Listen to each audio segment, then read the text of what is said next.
Bienvenidos a Noticias 22, les saluda con mucho gusto Melissa Barraza.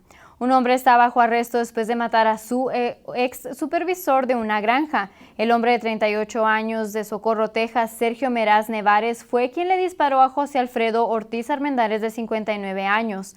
Según los detectives del sheriff de Doña Ana, durante su investigación descubrieron que Armendáriz, supervisor de la granja, había despedido a Meraz Nevares de su trabajo. Conforme el reporte de la policía de Las Cruces, Armendáriz estaba arreglando una bomba de agua poco antes de las 3 de la tarde en la cuadra 400 en el lado este de la milla 6, cerca de Verino, Nuevo México. Meraz Nevares llegó a donde Armendáriz se encontraba solo para dispararle y huir del lugar. Después abandonó su vehículo en una zanja y trató de esconderse de la policía en un campo. Momentos después, él fue localizado con la ayuda de perros olfateadores de la Policía de Las Cruces, patrulla fronteriza y oficiales de la Policía de Anthony. Meraz Nevares se encuentra detenido y sin derecho a fianza en la cárcel de Doña Ana con cargos de homicidio, asalto agravado, cargos por disparar de un vehículo en movimiento y manipulación de pruebas. Se está acercando el día de voto presidencial con solamente 2 semanas para el 8 de noviembre. Este miércoles fue el tercer y último debate político para la elección presidencial del 2016.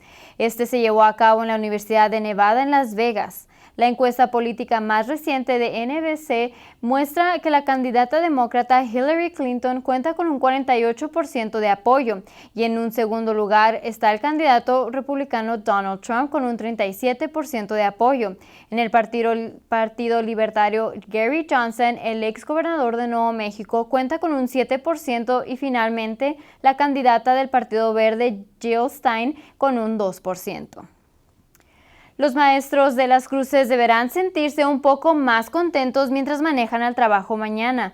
A pesar de los recientes recortes de presupuesto, el Consejo Escolar de Las Cruces aprobó un aumento de sueldo para todo el personal no administrativo. Esto implica que los trabajadores como los conserjes y empleados de las cafeterías recibirán aproximadamente un 6% de aumento. Los maestros también recibirán un incremento de salario de más de 3%.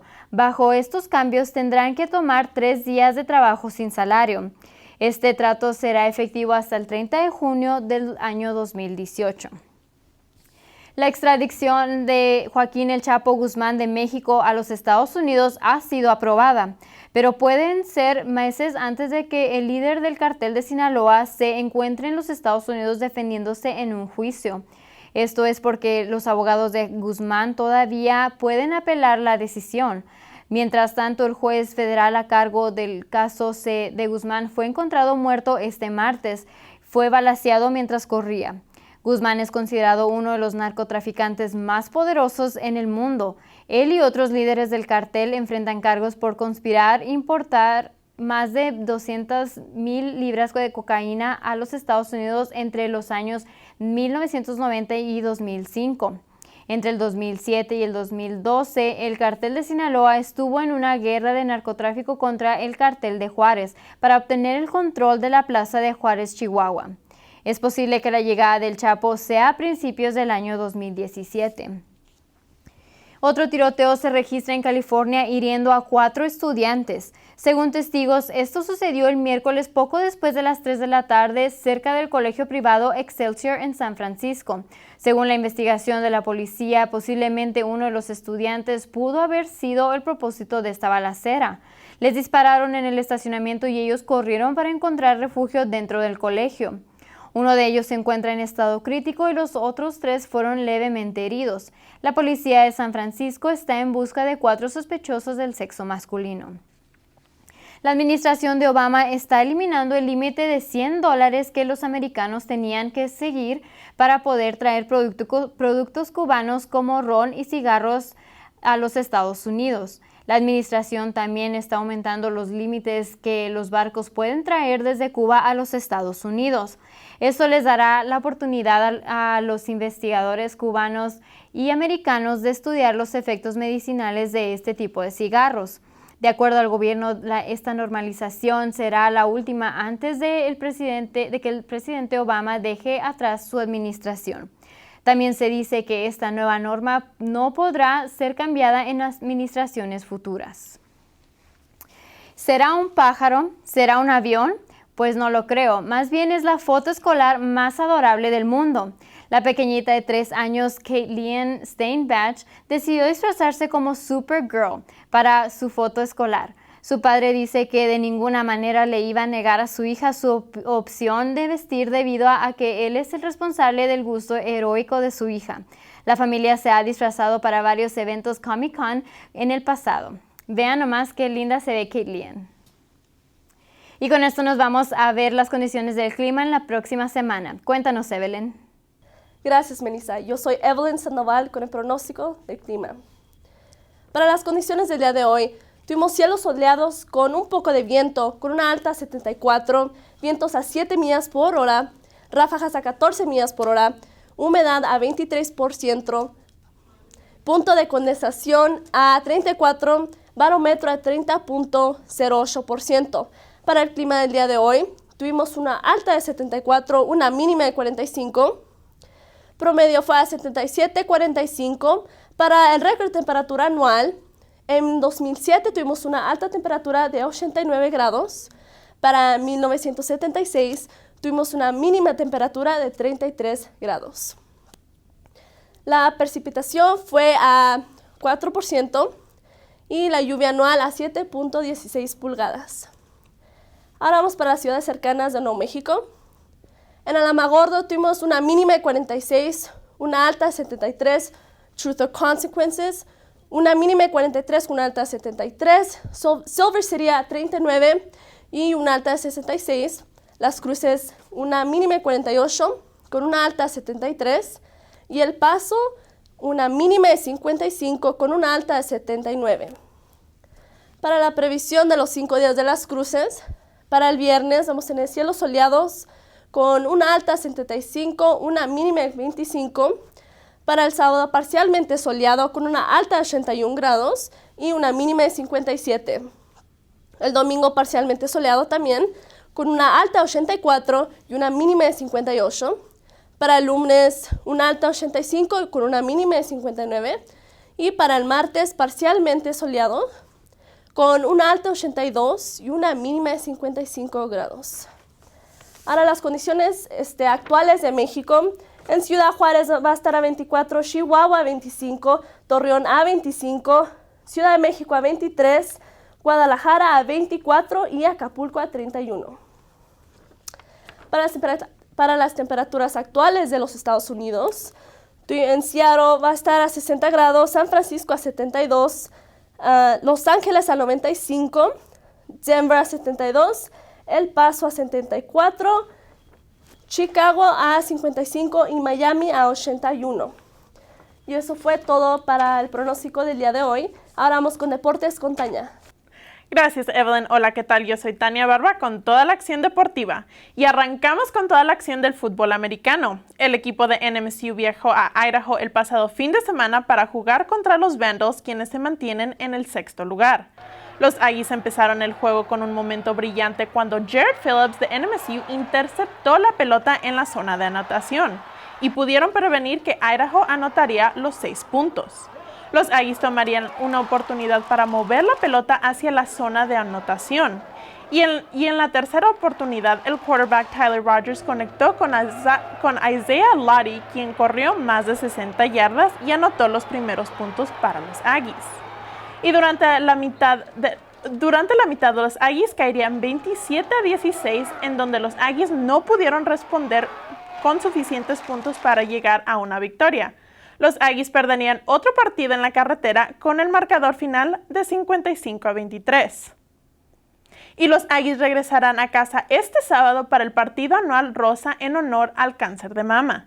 Los Aggies se enfrentarán contra Georgia Southern a las 6 de la tarde. Al igual, los Aggies cortarán un listón rosa para conmemorar el honor a Lori Paulson, quien fue una capitana honoraria para el equipo. Lori perdió su batalla contra el cáncer el año pasado y su hijo Jeremiah se convirtió en el capitán del equipo este año. El entrenador Doug Martin tuvo una rueda de prensa esta semana y expresó lo que significa este juego para el equipo. Él dijo que este partido no es para ellos, no es un color, sino es un partido para la gente, y ella es la gente.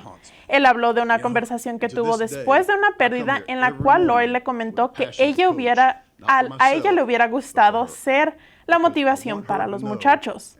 Martin finalizó al decir que ella es su motivación cada día al venir al trabajo.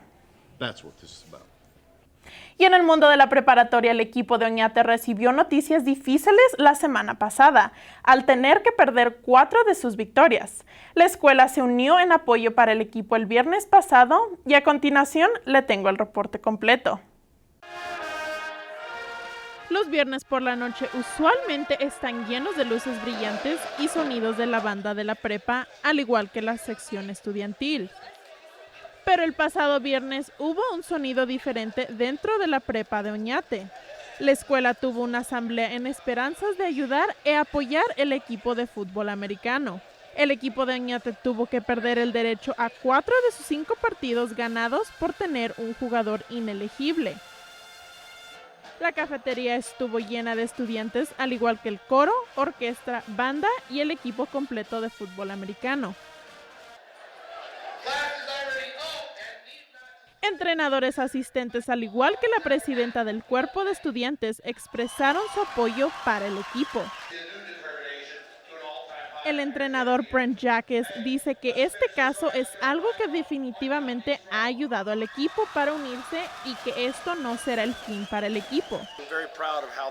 Estoy muy orgulloso de cómo han respondido hasta ahora. Ahora veremos qué pasa. Tengo una buena sensación sobre este grupo. Hay muchas cosas buenas que están pasando aquí en la preparatoria de Oñate. Y mientras que los caballeros de Oñate esperaban celebrar hasta que tuvieron una victoria, el grupo de muchachos recibiría unas noticias con dicha de celebración. El superintendente Steven Sánchez sorprendió al equipo el lunes durante el almuerzo y les informó que ellos recibirían sus victorias. La Asociación de Actividades de Nuevo México revisó el recurso de la preparatoria de Oñate y tomaron la decisión de terminar el caso. Y la asociación dice que el Departamento Atlético de Oñate estará bajo un periodo de prueba durante los siguientes 2 años, al igual que el coordinador atlético de la escuela.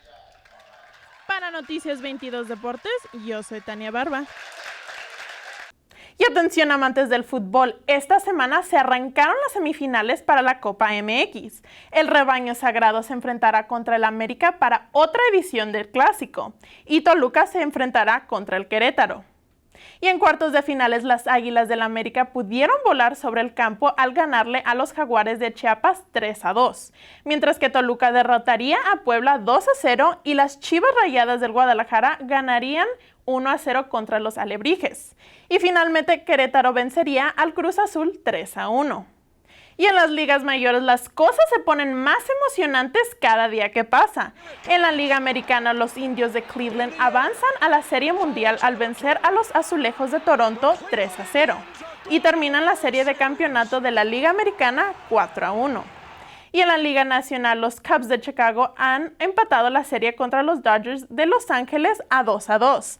El martes por la noche, los Dodgers arrasarían contra los Cubs al ganarles 6-0.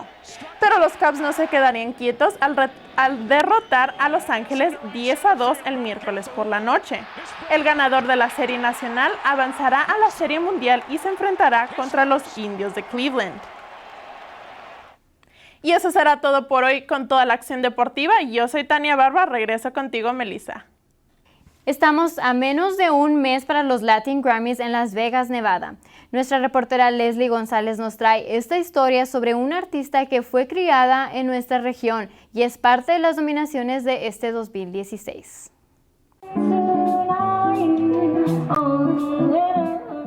Amalia Mondragón se encuentra súper emocionada. Se acaba de enterar que está compartiendo una nominación como Mejor Nuevo Artista para los premios de los Latin Grammys. Aunque ahora ya se encuentre como solista, la nominación es de cuando formaba parte de la agrupación fronteriza The Shamanas.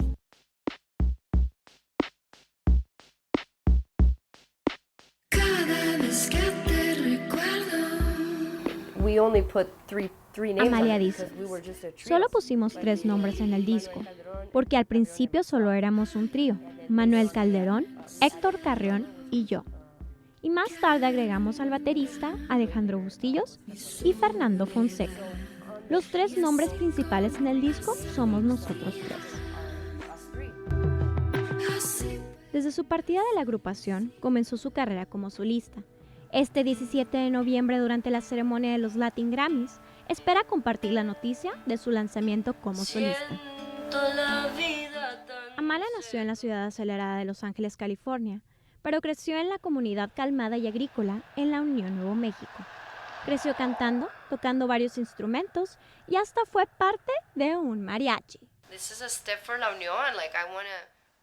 Dice Amalia, ese es un paso muy grande para la Unión. Quiero poner ese lugar en un mapa, porque ahí está. Y está hermoso y quiero que la gente sepa que hay arte en los lugares pequeños también. Mientras trabaja en su nuevo sencillo como solista, ella perfecciona su voz cantando en restaurantes locales y eventos en la frontera. Lynette Vela, dueña de la boutique Le Trendy, tuvo el privilegio de arreglar a Amalia y hacerle un photoshoot algunos meses atrás. Dice que Amalia está determinada a llegar lejos. Entonces nos llama mucho la atención, casi no hay mujeres que hacen cosas diferentes, entonces ella era como que algo muy diferente que ofrece a esta ciudad. Amalia espera que con su esfuerzo y talento algún día llegue a recibir un Latin Grammy como solista. Leslie González, Noticias 22.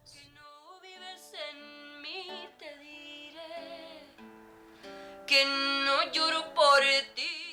Bueno, y regresamos con el profesor de Historia Íñigo García Price, donde esta semana vamos a tocar el tema de Nicaragua, donde están proponiendo construir un canal, pero para empezar, vamos a empezar un poco con la historia. ¿Nos podrías contar un poquito de la historia que está de Nicaragua?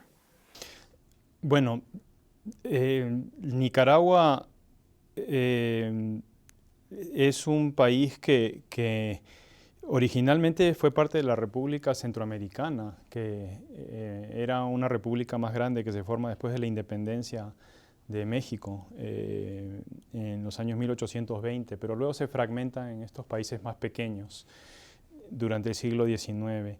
Y son países que justamente en parte por lo que son más pequeños han tenido muchas dificultades para sobrevivir. Son economías pequeñas. En el caso de Nicaragua el café era muy importante, era una economía cafetera y por lo tanto hay una población muy grande rural de campesinos que trabajan en las cafeteras. Luego comienzan las extensiones más grandes, los terratenientes, y ahí se comienzan a crear todo tipo de conflictos. A comienzos del siglo XX, entre los campesinos que perdían tierras y los terratenientes que comienzan a expandir sus propiedades. Entonces ese es un tema importante. En cuanto a política, ha sido un país con una historia muy turbulenta. Por lo pronto, los Estados Unidos ha tenido mucha presencia en Nicaragua. Hubo invasión, presencia de los Estados Unidos en Nicaragua durante los años 20. Luego hay una figura muy importante que se llama Augusto Sandino. Augusto Sandino fue un revolucionario que justamente se rebeló contra la presencia norteamericana y a fines de los años 20 inicia una revolución en que logra hacer una guerra de guerrillas y los Marines, ¿no?, los marinos norteamericanos que habían invadido Nicaragua en esa época, nunca logran capturarlo. Entonces también se vuelve una especie de héroe folclórico latinoamericano, porque se enfrentó a los Estados Unidos, que era el gran poder en ese momento, y que en muchas partes de Centroamérica y el Caribe había mucho sentimiento en contra de los Estados Unidos por esas invasiones.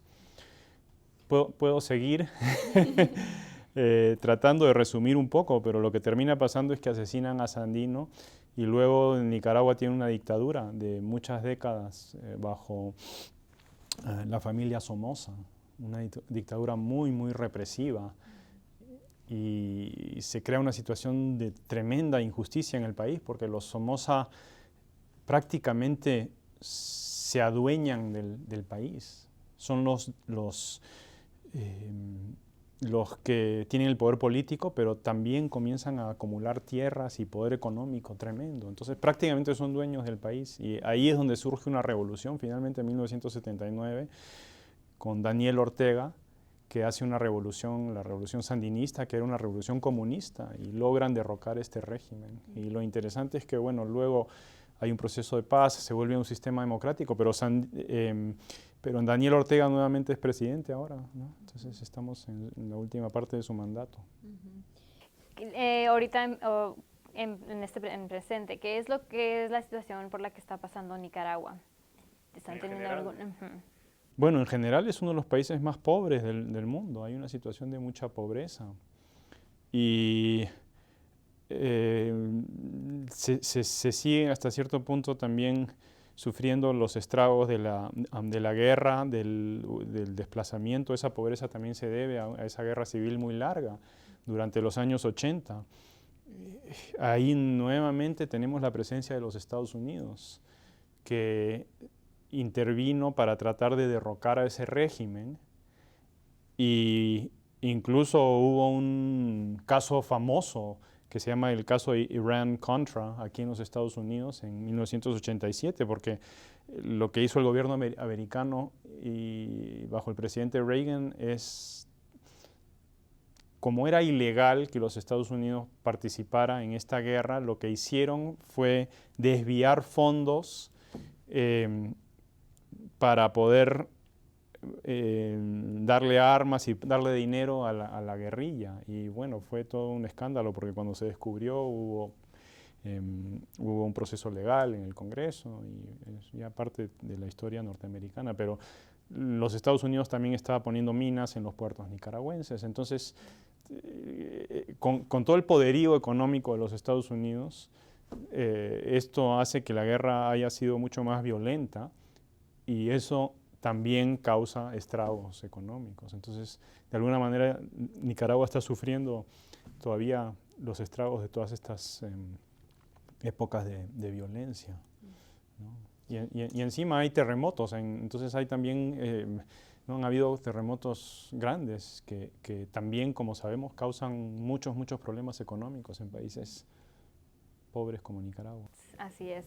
Y bueno, este canal se empezó a construir aproximadamente en diciembre del 2014.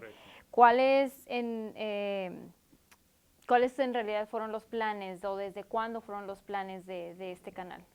Bueno, la idea de un canal es algo que se remonta hasta la colonia española. Los primeros planes para un canal fueron cuando esto fue colonia española en 1551. Ya habían algunos estudios del lugar, de la zona, para tratar de ver si es que se podía hacer un canal. Y luego, o sea, muy temprano, esto es un dato sorprendente, creo, para muchos. Generalmente se asocia el canal como algo mucho más tardío.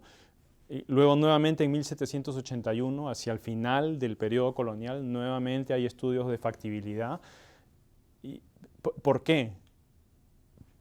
Porque esto lo que permite es evitar la ruta mucho más larga, que era dando toda la vuelta a Sudamérica por el cabo de Magallanes, ¿no? el estrecho, perdón, de Magallanes, y esto iba a cortar muchísimo las distancias. Y entonces ya lo estaban pensando los españoles, pero no había dinero, ese era el problema. La corona española siempre estaba en quiebra, no tenían nunca dinero para invertir.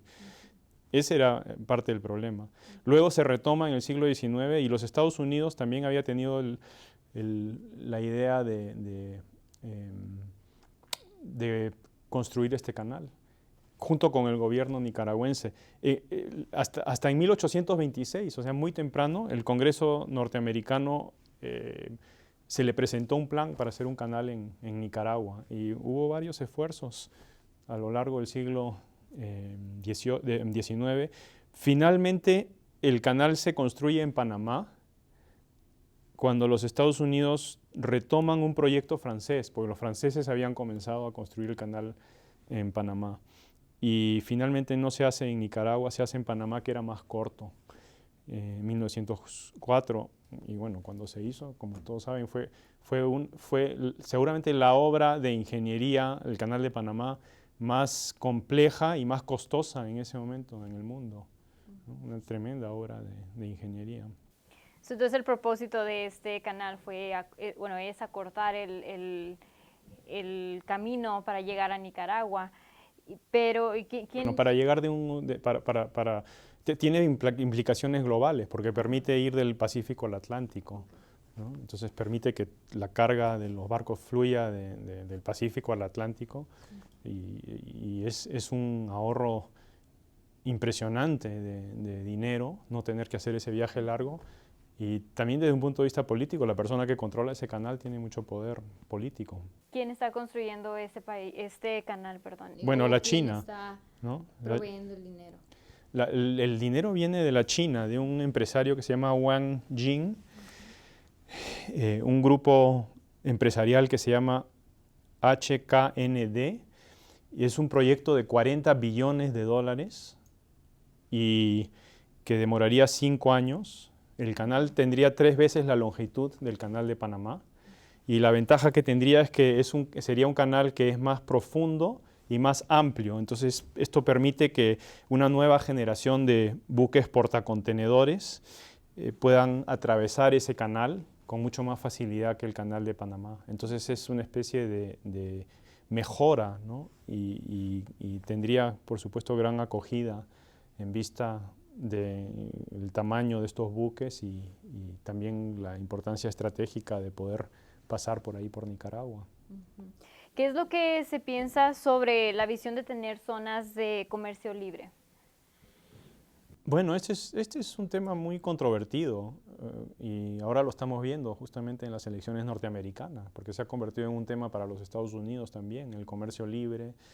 Se está hablando de los problemas de NAFTA, que fue un tratado de comercio libre, pero sin embargo a mí me parece que es la vía del futuro. En muchos países latinoamericanos están negociando tratados de comercio libre, en algunos casos entre muchos países, otros casos son convenios bilaterales, y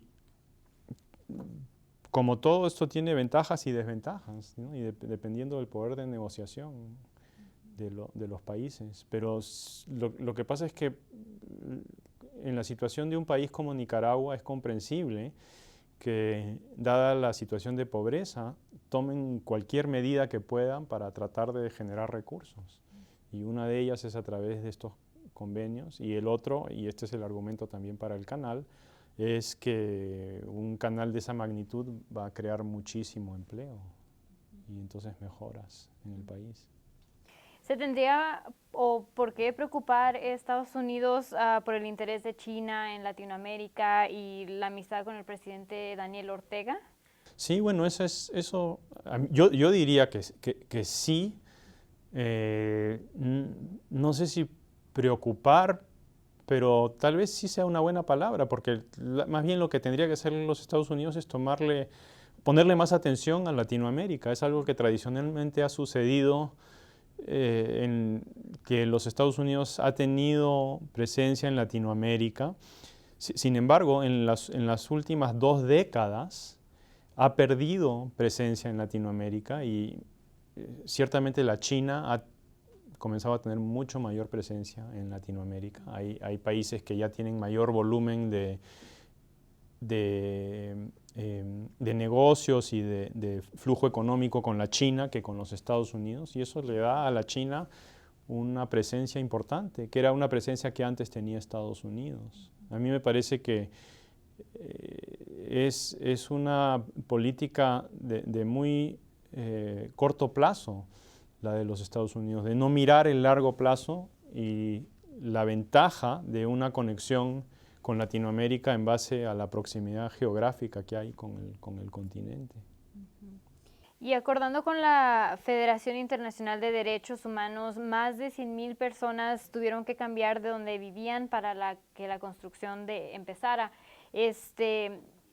¿Dónde es que se relocalizan o qué sucede ahí? Bueno, este es un problema serio relocalizar a gente que, bueno, siempre ocurre, si uno se pone a pensar en estos casos de proyectos grandes, estatales, es algo que ocurre en todos los países, que los gobiernos sí tienen derecho cuando se construye un proyecto, de pedir que la gente se vaya a otro lugar. Y creo que en este caso hay también razones históricas que le dan un eco muy particular a esto, en el sentido de que como ya hay toda una historia de desplazar a los campesinos en Nicaragua, entonces hay una memoria de esto y hay una preocupación incluso por parte de las personas mismas, ¿no? Por los campesinos mismos, de poder luchar por sus propios derechos. Y el hecho de que esta organización internacional esté tomando cartas en el asunto me parece interesante porque introduce una dimensión que no existía cuando se construye el canal original. En otras palabras, creo que apunta a algo que está sucediendo ahora en otras partes de Latinoamérica, y es que las poblaciones indígenas están teniendo una voz mucho más fuerte cuando se trata de estos proyectos multimillonarios, de decir, bueno, está muy bien, pero ¿cuál es el beneficio para nosotros si nos están desplazando? ¿Eso es algo normal que sucede en los países de tercer mundo? No sé si normal, ha sucedido. Sé que en el Perú, por ejemplo, hubo una minera china que movió todo un pueblo, y esto se relacionaba también a temas ambientales, ¿no? Que también es un tema importante aquí, el tema ambiental, porque parece que todavía se están haciendo estudios ambientales con respecto al canal y que tienen que concluirse para ver cuál va a ser el impacto ambiental de este canal. Pero sí ha sucedido en estos casos. Sin embargo, no de la misma manera, porque generalmente, históricamente, el desplazamiento que se ha hecho ha sido generalmente algo más gradual, en que, por ejemplo, bueno, el caso de México es clásico, ¿no? Y esto lleva a la revolución. Por ejemplo, las azucareras comienzan a crecer y comienzan a desplazar poco a poco a las tierras indígenas. Esto es distinto, porque esto es un gobierno que dice, bueno, acá hay un proyecto, entonces tenemos que mover a estas personas. Y eso se da menos. Sí. Sin duda es un tema muy interesante y del cual podríamos hablar toda la tarde. Muchas gracias por informarnos sobre esto que está sucediendo en Nicaragua. Y con esto ya concluimos las noticias de esta semana. Para Noticias 22, Melissa Barraza.